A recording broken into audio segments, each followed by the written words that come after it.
Hello বন্ধুরা, আজকে চলে এসেছি আবার একটা নতুন ব্লগ নিয়ে।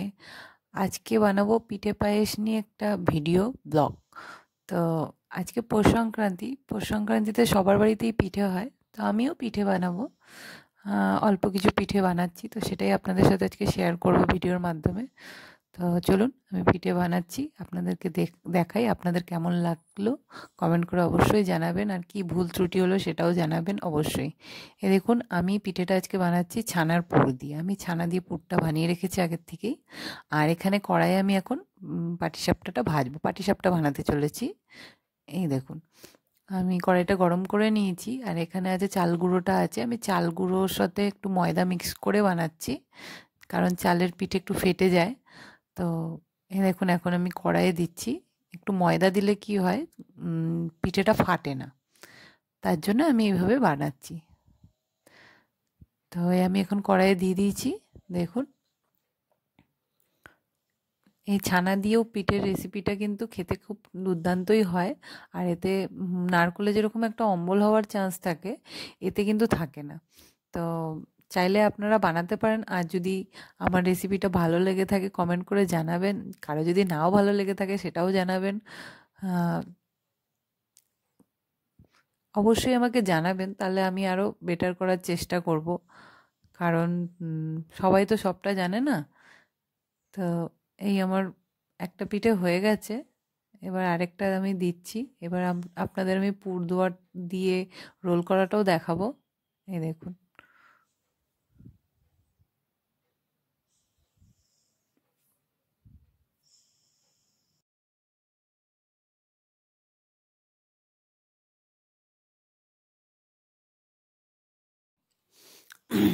বন্ধুরা, আমি যখনই কিন্তু পিঠে বানাই আমি একটু বড় বড়ই বানাই। আমি একটু আমি চাই যে এক দুটো দিলেই যেন মানুষের মন শান্তি হয়ে যায়, তাই জন্য আমি অনেকটা বড়ই বানিয়ে ফেলেছি।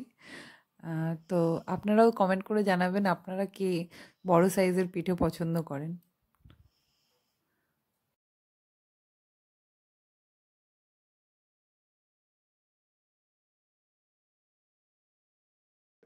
এই যে আমি এবার পুরটা দিচ্ছি এইভাবে চামচে করে নিয়ে। তো এবার পুরটা দিয়ে আমি এবার রোল করব জিনিসটাকে।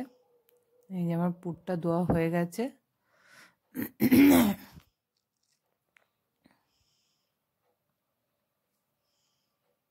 এবার আমি রোলটা করছি।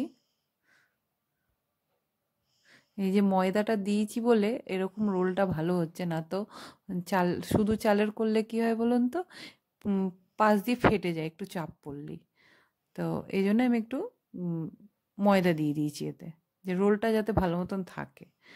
আর আমি বন্ধুরা, আমি চালটাকে মাতব চাল ভিজিয়ে রেখেছিলাম, ভিজিয়ে ওটাকে আমি মিক্সিতে গুঁড়ো করেছি। গুঁড়ো করে তারপরে তার সাথে ময়দা মিক্স করে একটু নুন দিয়ে ঘুলে তারপরে আমি পাটিসাপটার মানে গোলাটা রেডি করেছি।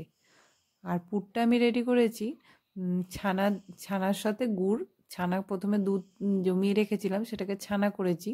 ছানা করে তারপরে সেটাকে আমি গুড় দিয়ে, যেরকম আর কি নারকোলের পুর তৈরি করে ওরকমভাবে গুড় দিয়ে এলাচ দিয়ে আমি পুরটাকে রেডি করেছি, পাক দিয়েছি।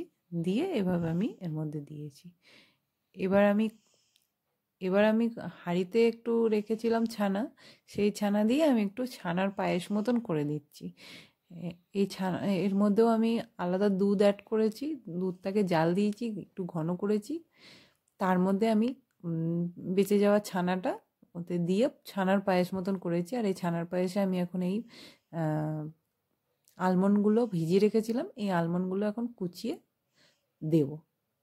এটাও কিন্তু খেতে খুব টেস্টি হয়। আপনাদের কার কার ভালো লাগে কমেন্ট করে জানাবেন প্লিজ।